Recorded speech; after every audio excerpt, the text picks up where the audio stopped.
Well, good afternoon, almost good morning, depends on where you are.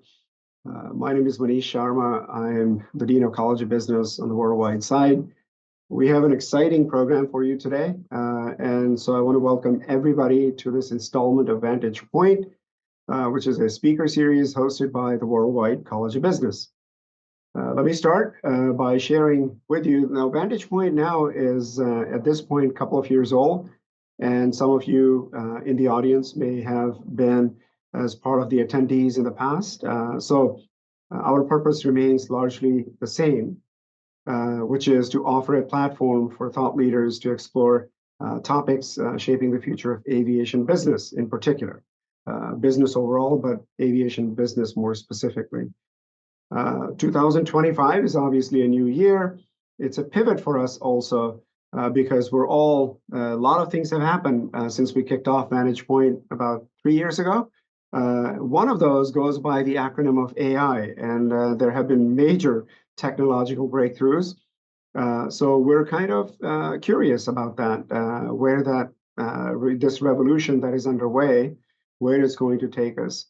So this year, the Vantage Point will dive into how the synergy between technology and business drives business innovation, reshaping not only how we work, but also how we think and progress as one humanity. So today, we have this tremendous opportunity to look forward to a behind the scenes. I'm excited about that. Behind the scenes look into the decision shaping aviation and airport operations. I'm fascinated every time I visit an airport as how complex of machines they are and how many people it really takes to take us and land us safely to and from our homes. To provide this insight, we're honored, very much so, a person that I've known, call my friend.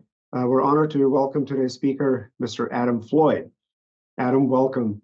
Adam Floyd is a Senior Vice President and Chief Operating Officer at the Metropolitan Nashville Airport Authority. Oof, I got that one out. Adam's impressive career spans over 20 years in operation and leadership roles across both aviation and maritime industries. Before taking over the COO role, he was director at Airport Communication and Emergency Operations Center and responsible for ensuring seamless crisis response and airport security. Before landing at Nashville, Adam was program director for the U.S. Coast Guard in New Orleans, overseeing 5 key security programs across 135 field offices in 26 states. I don't know how I can do that, Adam, so well done. So Adam, with a heartfelt welcome, we welcome you to the show, and we are thrilled that you're able to share some time with us this afternoon. So now we're going to shift to Dr. Vignes. So Adam is joined today by Embry-Riddle's faculty members and Worldwide College of Business Assistant Dean of Student Success, Dr. Rachel Vignes. So she will guide the conversation in today's show, and we'll take questions from the audience on this one. And then we encourage you to put your questions in the chat box, be part of this conversation with us today. Right, so without any further delay, it is my pleasure once again to invite Adam to the virtual stage. Adam, welcome again, and Dr. Vignes, the floor is yours. Thank you, Manish. I'm glad to be here today. And likewise, thank you, Dr. Sharma. From my side, it is fantastic to finally be back on this Vantage Point stage. I, for one, am really excited about this upcoming year. You mentioned AI, Manish, and we're certainly seeing that impact the world of higher education. This conversation here through Vantage Point, we hope to learn more about the impacts in industry as well. Well, technology has always been evolving. I think the rapid pace that we've seen over these last few years has really resulted in some wonderful innovations, but also some disruptions as to how business is done. And again, what we hope to explore today is how that impacts the people in the workplace and consumers along the way. It's a critical conversation to have, to stay on the leading edge of this change and to see and watch these impacts over time. So again, what I wanted to introduce and kick off this year's series with was by saying Adam, fantastic. Welcome to the conversation today. It's great to have you and certainly learn more about how the change has impacted the airport setting. I know we hosted you last year around the same time on an airport panel when we were joined together in Daytona Beach. So again, it's great to have you back on this virtual stage. Well, great to be here, and thank you very much. My pleasure. Can you kick us off, Adam? For those that weren't able to join us last year, can you tell us a little bit more about your journey to Nashville International Airport, to the C-suite? What pivotal moments did you have along your way that influenced your career? So I always kind of start when I'm asked this question that I'm the guy that I should not be here. My career path makes no sense for me to be, and I still don't believe it myself sometimes, the chief operating officer at a large hub, top 30 airport in the US. Kind of not going back too far, but I grew up on a pig farm in Missouri. Was a farm kid for 18 years. My high school teacher one day asked me what I wanted to do after high school, and Top Gun was popular at that time, and I said, well, I want to be a fighter pilot in the Navy. And he just shook his head and said, well, if you do anything, join the Coast Guard. Farm kid from Missouri, I had no clue what the Coast Guard was. Never saw him, never heard of him, had no idea. 21 years later, had a very successful career in the Coast Guard. My first third of my career in the Coast Guard was law enforcement. My middle third was intelligence, and my last third was in search and rescue and security. So retired from the Coast Guard in 2019. Was looking for some type of job out in the real, what we call the real world, coming from the military, the civilian world, and come across the Nashville Airport Emergency Management Director position. Applied and got hired on, fortunately, for the position here in Nashville. I was emergency management director for a couple of years, which is my natural background coming from the Coast Guard. The assistant vice president of operations position opened up, and talked to my boss then about that position. Was very interested in moving up here at the airport. I'm not one to sit idle and kind of sit back and let things happen. I like to keep moving on in my career. So applied, got accepted. A year later, was promoted to vice president of operations. And then a few years after that, was graciously offered this position as COO here at Nashville. So no aviation history in my background, wasn't a pilot. What I always tell people is I may not be the smartest person in the room, but I will outwork anybody. So that's kind of been my mentality coming up through my career. And I wonder if part of that is growing up on a farm. So I'm a farm girl myself, so I can tell you, yes, there's something to be said for working on a farm from a very young age. So I can appreciate the work aspect of it. Like many others that perhaps didn't have that farm experience, they might have had a similar background to you, though. Many on the call are likely either currently in the military or active duty or serving as veterans. Tell me, what was it about your military background that shaped some of the leadership perspectives that you bring to the airport setting?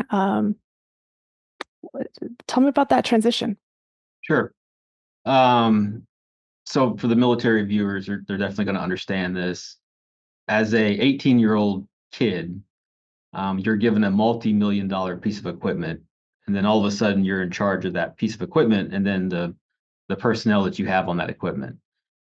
You are put into levels of responsibility at a very young age, and I think throughout the military, as you increase in age and as you increase in rank, your levels of responsibility become higher and higher.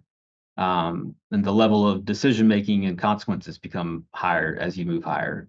So the military is a great background that it comes with policies, it comes with procedures, it comes with budgets, it comes with personnel management, it comes with conflict management, all the things that corporate America is really looking for.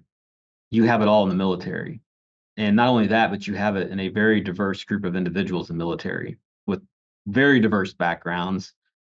Small farm kid from Missouri, maybe you're working with another kid from New York City, totally different backgrounds, totally different upbringings, but you have a commonality of getting the mission done, or finding a way to get from point A to point B. But really, all that background and just cooperation of teamwork as a team puts you at an advantage, I think, over a lot of the other applicants for corporate America and at these airport jobs. I love the leadership side of that and the transferability of those skill sets. Again, you couldn't have said it better. We see so many of our students bringing that into our classrooms, which make for such dynamic and real rich conversation. That experience is like none other. So I'm not surprised to know that served you well as you transition to BNA. One of the other things I wanted to key in on today's conversation, Adam, was the technology aspect. Again, huge change within these last few years. We put a pause on Vantage Point for a minute, a little bit of an intermission, if you will. And during that time, we saw some real change in how business is done. So I want to fast forward from where we were last year to where we are today, and maybe even put a spin on what we think we might see in the future. But what technologies do you believe have had the most transformative impact on airport operations?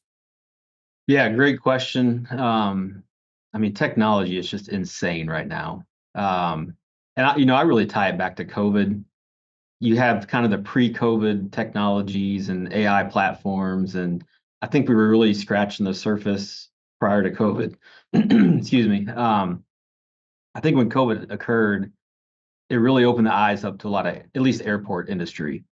Our cleaning techniques, our tracking of cleaning, our air handling systems, the air we breathe, we really started to take a closer look at how are we cleaning and why are we cleaning at these intervals that we are?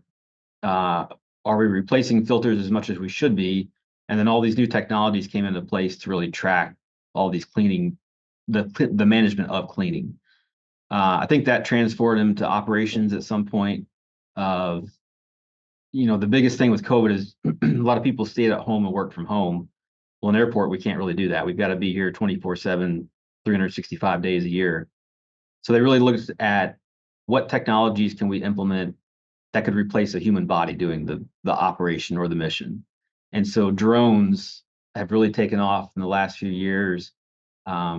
We're starting to look into what a technology called LiDAR, which is a light emitting radar technology that can track all kinds of stuff. It can track vehicles, it can track humans, and it really feeds you data. And the biggest thing with AI is you've got to have a very strong data collection system that feeds you that technology, or that feeds you the data back to the decision makers to really implement what type of technology you want to implement for whatever you're trying to do. But I won't go into too many specific technologies, but really it's just an explosion right now of all the airport technologies. With respect to AI, what business units do you find, perhaps other than the decision makers and those that are in operations, are there any other business units that are finding places and use cases for AI in today's airports?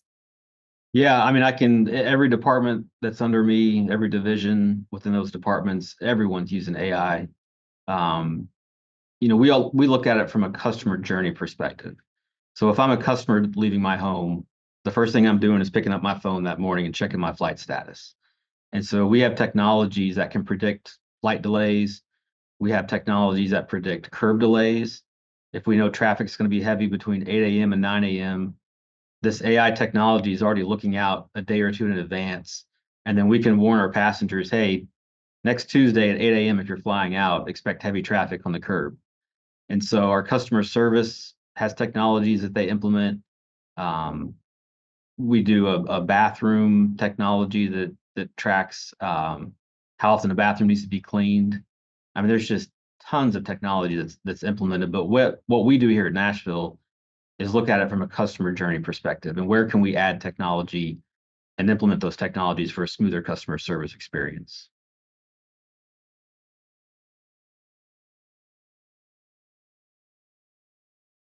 Yeah, I think I can't Rachel, hear. you are muted. Thank you. Thank you for giving me that quick cue.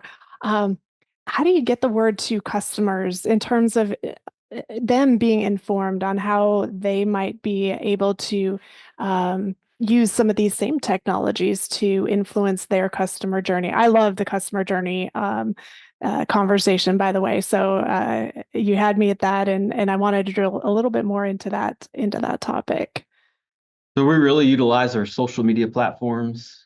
We push heavy for Facebook, Instagram, Twitter.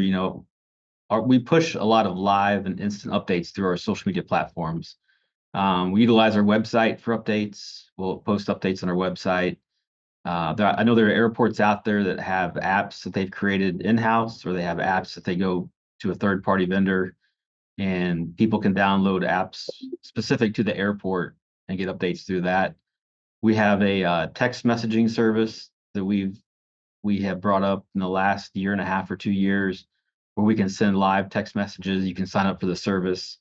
So really just through social media, we'll do media campaigns. We'll invite the news out here to the airport, and we'll do a media campaign with them. But all the platforms that everyone else is using, we're pretty much using the same thing. Do you find that there's conversation across the airports? Because again, it's almost like a journey, right? You start at one and you end at another. We heard this with our conversation last year in talking with a few of the airports in California on the topic of sustainability, that there was a lot of crosstalk amongst those airports in terms of what they're doing there, and then passing them on to the destination airport, if you will. How does that happen? How does that cross conversation happen? Great question. So we have what's called a Core 30 group that one of my staff members have created in the last few years. And so what that is the top 30 airports in the country, your top 30 busiest airports. We try to get together as a team 2 or 3 times a year. And one of the teams is the operations team, where it's operations focused. And we bring in people from, Denver, San Francisco, all the big, large hub airports, Dallas, Houston. And we all just sit in a room and we just talk just like this. And, the industry saying of the airports is, if you've seen one airport, you've seen one airport. We're all different, but we all pretty much have a lot of the same problems. Mm. And so one problem I may have in Nashville that is the same problem down in Dallas, well, they've already solved that problem 3 years ago. And so when we get in a room and we say, well, here's my problem, like, oh yeah, we had the same thing and solved it 3 years ago. We just bought this and we implemented this technology. And so just getting in a room and talking is phenomenal. We go to conferences, a lot of trade groups will hold conferences. It's a great way to network and talk amongst the airports. But the biggest thing that I found, and we just created a chief operating officer, Core 30 group. We all just get in a room and we just start talking and we just start solving problems. I can imagine technology and AI is part of that conversation. What are your colleagues saying about any challenges? What are your concerns? What are the risks that are coming up in that conversation? I mean, I think it's the same risk that the rest of the people in the country have. I just bought a new truck, and one of the technologies is hands-free driving. I tend to be somewhat of a control freak, and I don't trust technology driving my truck down an interstate doing 75 miles an hour. So really, I think it's when you implement AI at an airport, there's a right way to do it and a wrong way. And if you try to do it quickly without really pulling the data that you need and properly implementing that technology, you're opening yourself up for mistakes.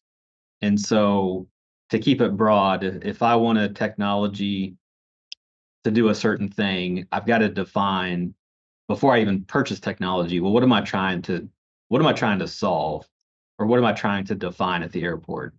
If you don't have a good definition of your scope of problem or your scope of work, then your end product isn't going to be that great. And so trusting in the technology, trusting in your staff, trusting in the implementation of that technology, and not only once you implement it, then you still have to track the technology to make sure it's working correctly. And you just need to verify and almost do quality checks of that technology to say, yes, it's working properly. Yes, it's doing what I want it to do. And yes, I'm getting the data that I need out of it to make those decisions. So it's really a whole process of trust. And that's really the biggest thing is you got to trust in your staff, trust in technology. And some airport leaders get a little bit leery of both of those items that we may rush the technology too quickly. I can appreciate that. It's aligned with a lot of what I'm hearing from other industries as well. Everything goes back to data, but data and understanding the data, and seeing how the positive change is there, but then also minimizing the potential for risk for when things go wrong. Absolutely. And the question is the technology outpacing that time that we need to do those test phases? I love in your response from the elements that you brought into the conversation about the people. And this is where really this whole series was contrived to learn how that technology intersects with the people aspect of it, and how does that change our business processes. So it's interesting to see what those conversation touch points are from the perspective of the airports. Thank you, Christina. I see your question there in the chat. I'm going to get to that actually first before I transition and talk a little bit more about the people side of the business. But I do want to encourage, much like Christina, anyone in the audience, if you have any questions for Adam, again, Chief Operating Officer at Nashville International Airport, now is the time to ask them. You can go ahead and see, just to recap what Dr. Sharma had said, the bottom of the screen, there'll be a Q&A icon there. You can enter in your questions. Let me go to Christina's question. Adam, do you envision the airports benefiting from using robots on, let me just throw it an example, whether it's marshaling law enforcement or fueling the aircraft, self-service checkout? What role do airports have in the context of airports today? And perhaps where might it be 10 years, 20 years? What's that crystal ball look like? Great question. I think robotics or robotic technology at airports, all this AI and robots and all this technology, in my mind, comes to risk. How much risk are you willing to take as an airport to implement a technology? I know over in Europe, airlines are starting to look at, are there ways that I don't need staff to load bags and take bags off of aircraft? And so they're actually heavily researching technology right now. I don't need ground handlers. I don't need humans handling bags. I just need a robot and an AI platform that will load bags and take bags off an aircraft, and that gets rid of the human element. Well, that comes with a lot of risk. If a robot takes a left when it should have taken a right, punctures a hole into a $80 million aircraft, and we've got a large problem. And then you take all that technology offline around the world, now you've got an expensive problem. So I think each airport's different. Each airport's willing to take a certain level of risk. You look at these technologies of robotics, and there's a robot that we looked at. We had a demo done that's a wheelchair pusher. So instead of having a human come out and meet the individual on the curb, help them into the wheelchair, there's actually robots now that will go out, pick up the human, go through the security checkpoint, and drop them off at their gate. It's a cool technology. It's really neat. But I'm not currently willing to have that level of risk at my airport. So if something were to happen to the passenger or to the robot going rogue on me, I'm not comfortable yet with that level of technology, and other airports are. So to me, it goes back to what level of risk are you willing to take? And I'd imagine size of airport probably part of that thought and conversation, impact wise and ability to test those things out. Absolutely. Yeah. There's another question in the chat here.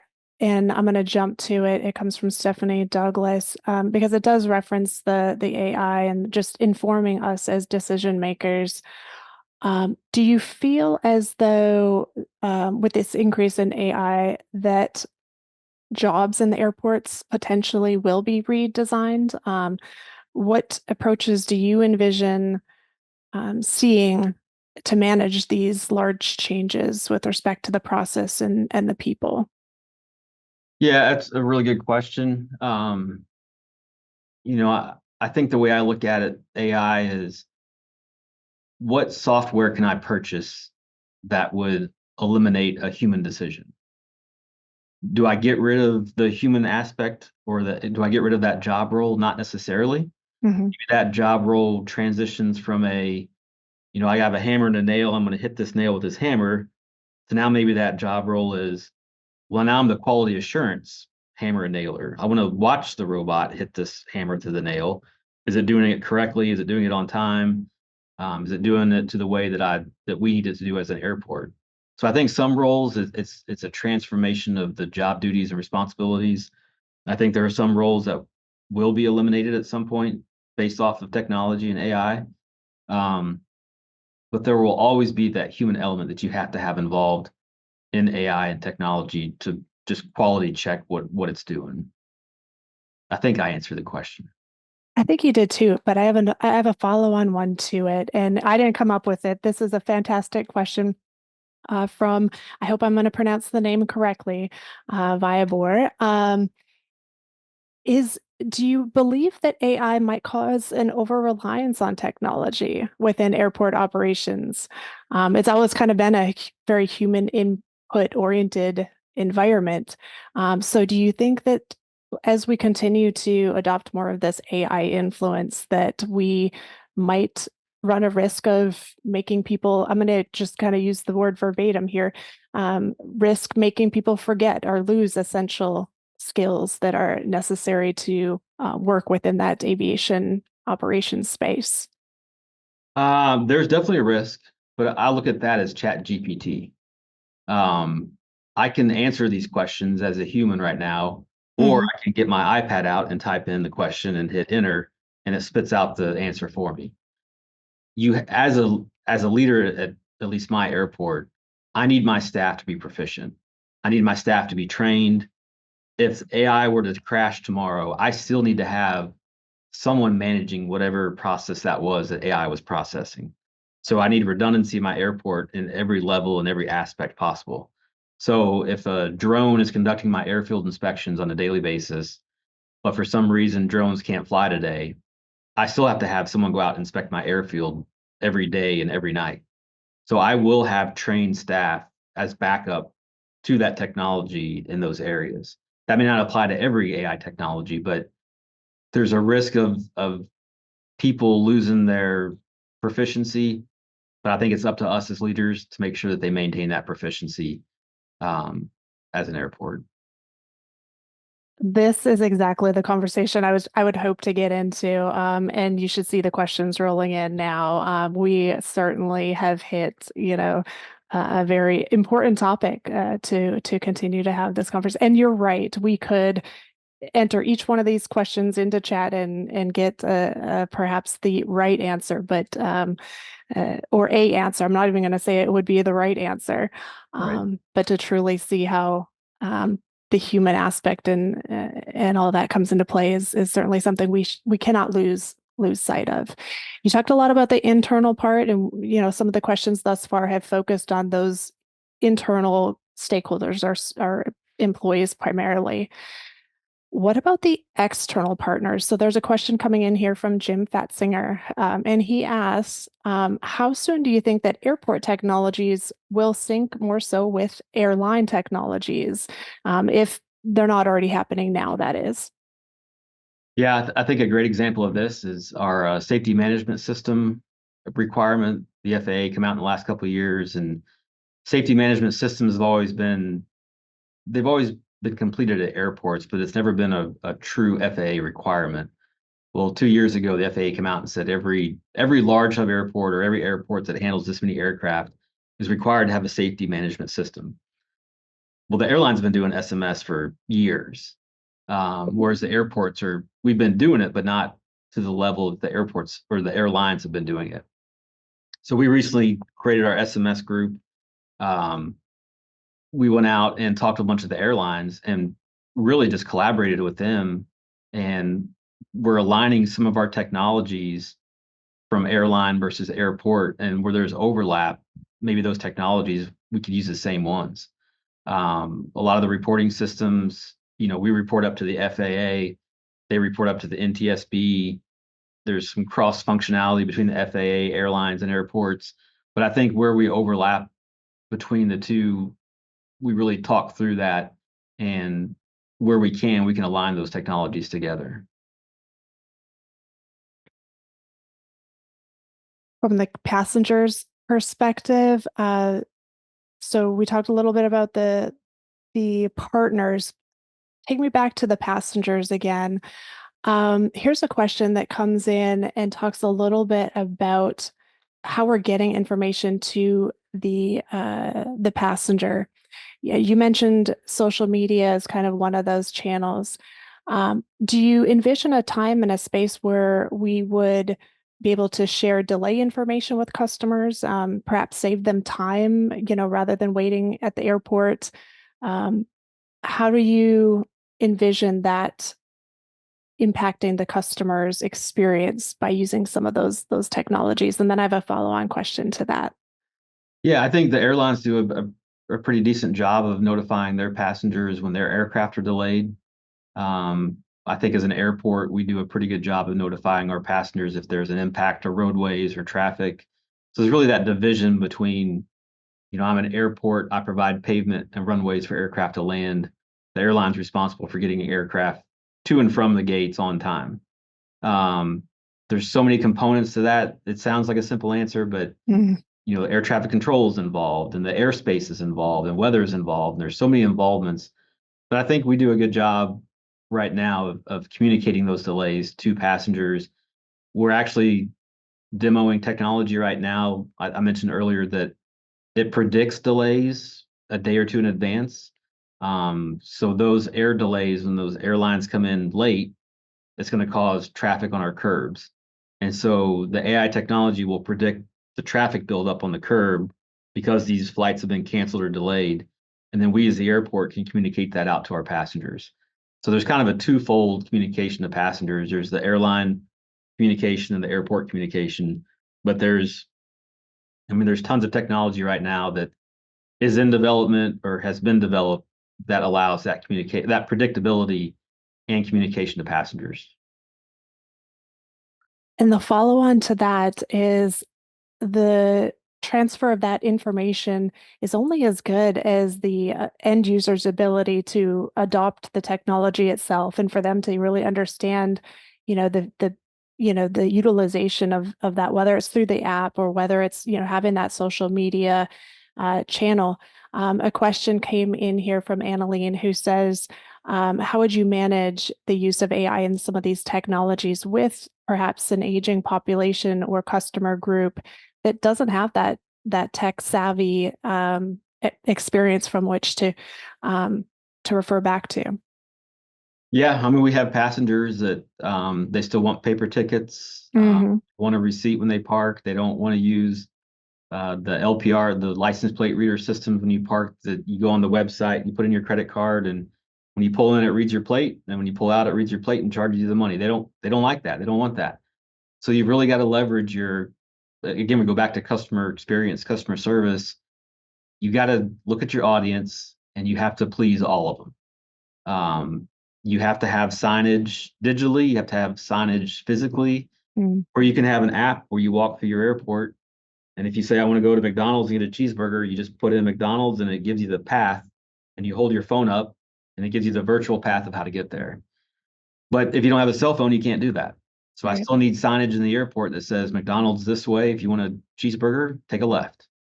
So it's tough to please them all. And that's why I think AI is slowly starting to unwind itself. And there's AI has been around for years. This isn't brand new stuff. But I think we're getting to the point now that people are more open to AI. The older generation are now using cell phones. So I think it's a slow transition to get a lot of the passengers over to platforms that allow them to access these AI technologies. Right. Yeah. No, I tend to agree with that. The technology has always been there within the context of the organization, and that I feel like it's now more so in front of the consumers.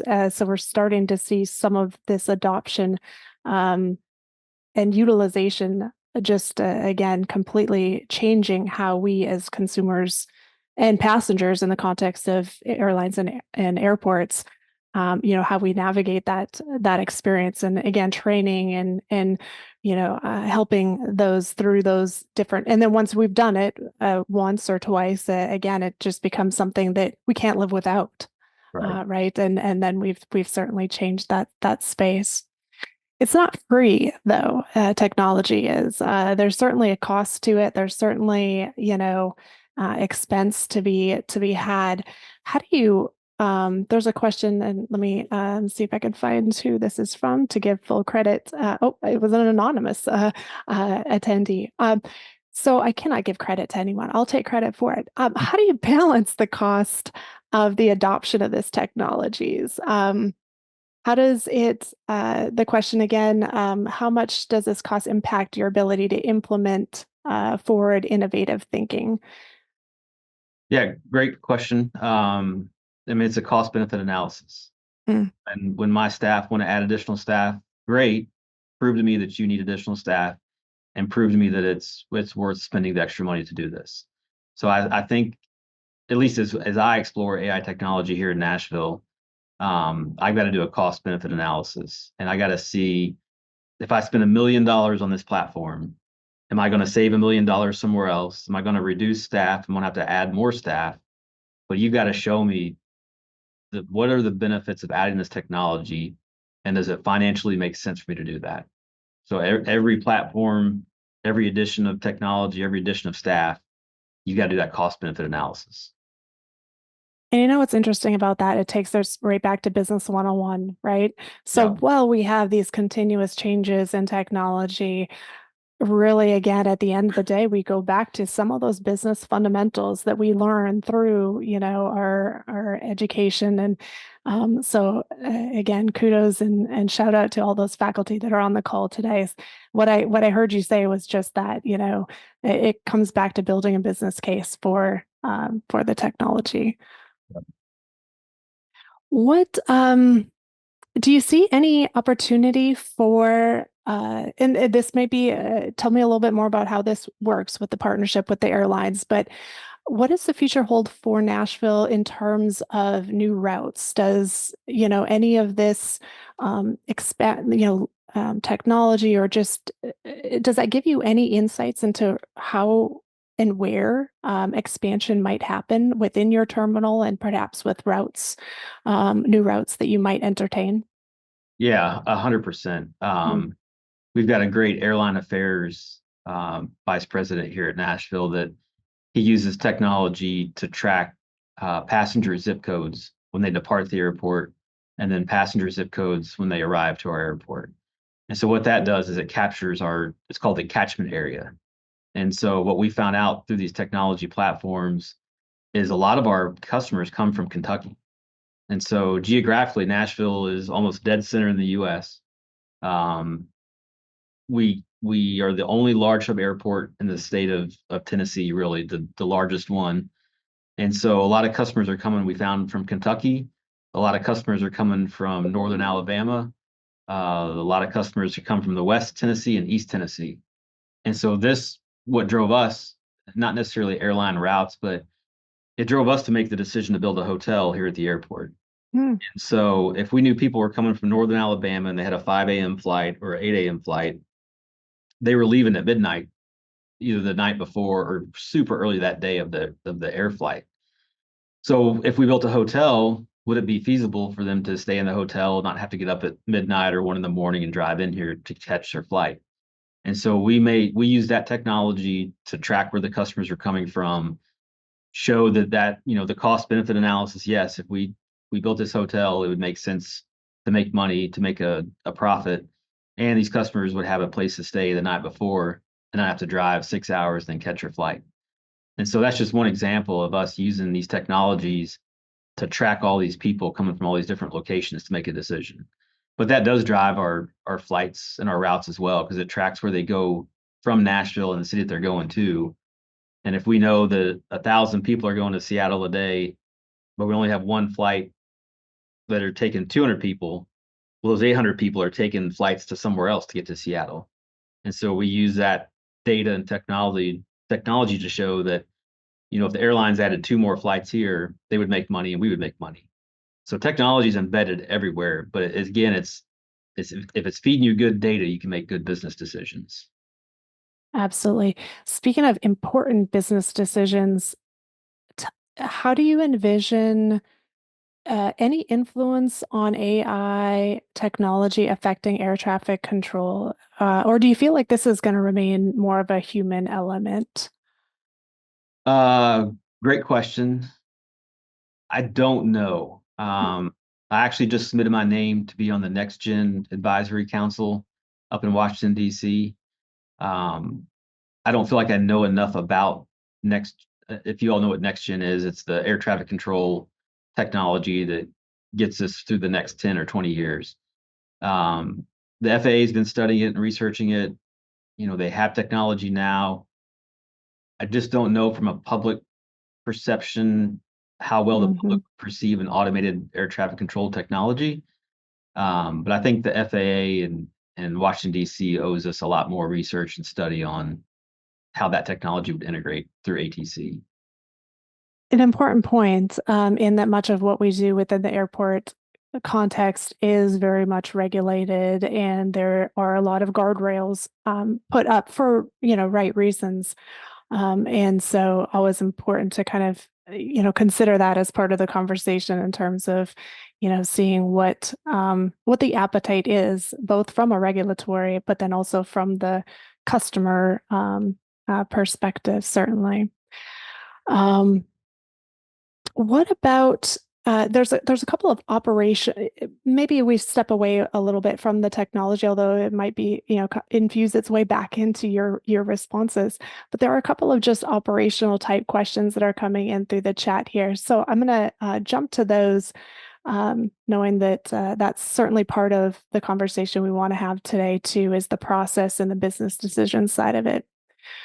Tell me how a little bit more about the process for, say, things like lost and found.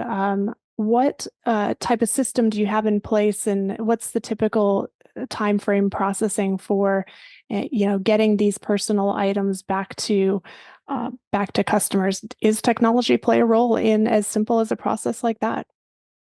Yeah, it does. I mean, you can plug technology in anywhere, basically at this point. A few years ago, our lost and found, we were using an Excel sheet. And when we had an item, they would take it back to our lost and found office, and they would take a picture of the item. They would inventory the item, put it on a shelf. And then we have local and state laws we have to follow based on lost and found property. Once it met the threshold to either be donated or thrown away, you go back into the Excel sheet and you scratch off the name, and then you sign saying I disposed of it, or we donated it, or whatever. There's some, actually we're exploring it right now. There's lost and found software platforms that you can purchase to manage and track those items. But then we go back to the business decision of how much is this technology? Is it worth the money? Or would I rather pay someone to keep writing on an Excel file every day tracking these items? So yeah, I mean, technology can be embedded anywhere. How about the security screening process? Any place that you can see AI changing that, or improving the efficiency of that component of the customer journey? Yep. We recently built a new terminal, 3-4 years ago now. With that new terminal, our security checkpoint came with all new CT scan machines. And we got the newest version of the scan machines, and we've got a great relationship with TSA here. They brought us down to show us the new technology that they were using. And so these new machines, you have to use the bins, and everything has to go inside the bin to fit through the machine. Well, the technology within these machines is it'll scan your bag, and then it gives you a 3D image of that scan, and then the TSA agent can twist the image on their computer and look at the bag from all different sides on their computer screen. Not only that, but they also added a remote screening station. And so if I have 50 bags going through one scan station, I'll have one person physically at the scanner looking on that computer, and then they have a remote screening room separate from the station that you're physically located at. And so you can have two people scanning in one line, so it'll expedite the processing of passengers just based off that technology. It's almost as if, again, you can see right into our worlds, both in terms of who we are as passengers, what we bring on the plane, but again, for the purpose of ensuring our safety from point A to point B. So I'm completely fine with that. Let me ask this question. This is a unique one. But again, it might not just be humans on board. So much of what we're seeing now in the airport and airline experience involves our four-legged friends, our pets and animals. How do we serve that customer group, if you will? And is there any way that technology is being used to aid that um, our pets on board process? Um, Really good question. So we have pet relief areas here at the airport. When we built the new concourses with one of the new pet relief areas, we built and this is where the pets can use their facilities on their own. We put in AstroTurf, we put in a fire hydrant inside the pet relief area. We put in a water spout so they can get fresh water. And so we don't have any technology necessarily managing the pet relief area, but there's technology tied to the customer to tell them how to get to these pet relief areas. Mm-hmm. And so when you get to the airport, we can provide a map, or we can provide a QR code that they can scan and say, well, here's how you get to the pet relief area. So to my knowledge, I'm not aware of any. I'm sure there's some that exist. I just don't know about them. But to my knowledge, I don't know of any pet technologies that would enhance their experience at the airport or the airline. But I'm sure there's some that exist and it's out there. And it's one of those things too, like you said, there isn't going to be a tech answer for every part of the process and decisions that are being made. There will always be a component of human, effort along the way. So again, technology doesn't provide every solution that's out there. Right. Adam, it's really hard to pick some of our closing questions here, and I know we won't get to all of them today. When this does happen, what we do promise our audience is we kind of do a drawdown of all the questions we haven't yet been able to explore, and get those kind of responses back out to those that have joined the call today. I'm going to do my best to get through a few more topics. I want to focus a little bit more on the risk side of it and safety, and then I want to save some of our last time together for some closing thoughts on the people and how do we prepare ourselves for operating in this kind of technology infused spaces. There was one interesting question, though, that came in before I get to that. Is it fair to say that the level of risk, this goes back to our question about robotics and robots in the airport environment. Is it fair to say that the level of risk regarding those robot technology is mitigated once the robots become safer than humans? Not saying that there won't be any incident, there's always going to be risk involved, but that when that time comes, that there's less incident of potential error than if it was done by a human. Yeah, I mean, every technology comes with a level of risk. As technologies grow and as they become better and better, your level of risk in some areas may come down. And so as an airport, again, I've got to decide what level of risk that I'm willing to take and what mitigation measures I have to put in place to be comfortable with that technology. And so I think as technology grows, I saw the Tesla, I don't know if this is true or not, but I'm scrolling through Instagram and they show this Tesla robot folding laundry and getting groceries out of the trunk of a car and bringing the groceries inside the house. And my mind is blown. I'm like, how's this even possible? But then I look at the stuff we're doing here at the airport, and I mean, we've got some pretty cool technology here that's doing some really neat things. And so, do I want a Tesla robot escorting people down the concourses here in Nashville? I'm not willing to mitigate that risk, and I'm not willing to take that level of risk right now.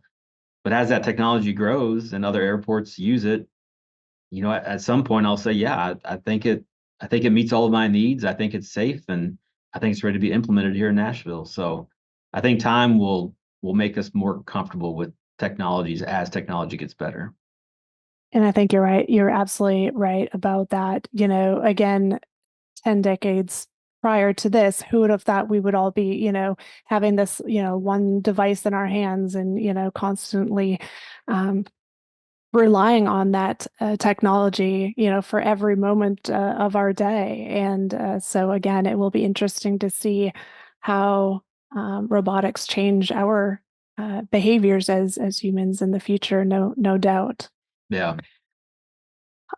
Tell me, I do want to save again a little bit of time here at the end for how do we get our ourselves, how do we get our employees, how do we prepare for this this transition? What types of skills do you see as being important? What traits do you look for when bringing people onto your staff in airport operations? What do you think is a must, and how do we prepare for these influence of AI once we're on the job? So kind of to pull away from technology for just a second, Please. I when I hire people, I can teach skills. I can teach technical skills. I can send you to schools. I can get you certifications. First and foremost, you have to be a leader. You have to be personable, and you have to be able to communicate. If you don't have those three things, then you're not getting to a second interview. At least that's the way I hire. You get your bachelor's degree, you get your master's degree, you get a doctorate, you get all of this training and education, but if you can't interact with other humans, at least at this point in our world, you're gonna have a really tough time trying to promote or be successful in the corporate world. So you really have to have a good personality, be able to communicate. To tie kind of in technology, there's almost two kinds of people in the world: the people that hate technology and they never want to be part of it, and then there's the people that do like technology and want to be part of it. You've got to be open and willing to explore technology options, to explore different ways of doing business. Just be open-minded in the workplace to interact with humans or technology. Yeah, I think the element that you mentioned regarding the ability to converse and have conversation is something that can only be done so far.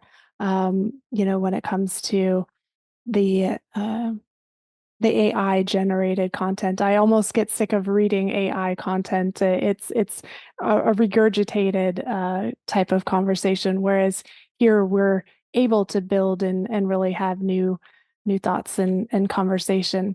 Again, the questions keep coming in, Adam, and it just speaks to the topic that we've had today, the conversation that we've had today. But I feel like this is just the beginning.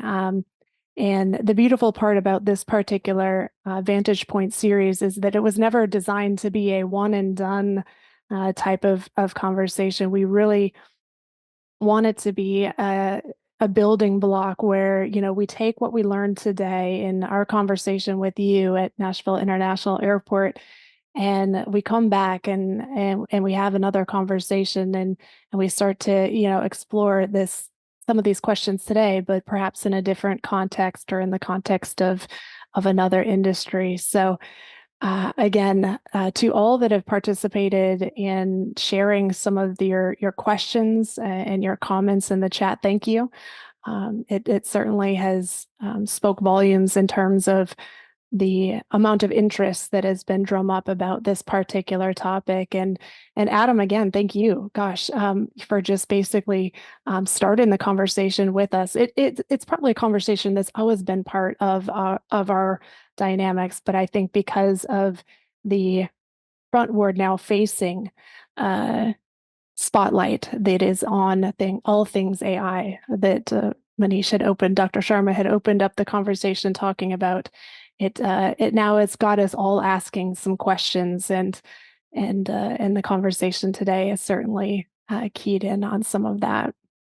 Well, thank you all. Really great questions. I love talking about technology, love AI, love my airport. So really happy to participate today, and really, really great questions. Yeah, thank you. We're going to get back to those ones that we weren't able to address today. Before I turn the floor back over to Dr. Sharma to close us up, we only have an hour. It goes by fast. We only have an hour today. But before I do leave the audience, I did want to make a few mentions. One is one of our newest student chapters, student organizations that's launched in the worldwide campus is AAAE. For those of you who are interested, I encourage you to participate, get involved. It's the American Association for Airport Executives, and they are the largest professional organization. They represent, and I'm sure, Adam, you're probably one of the thousands, but thousands of airport management personnel across the U.S. So this is a great way for you as students to get connected and certainly learn from one another. So again, if you're interested in that organization, becoming a part of that, you can email www.AAAE@erau.edu for more information about that student organization.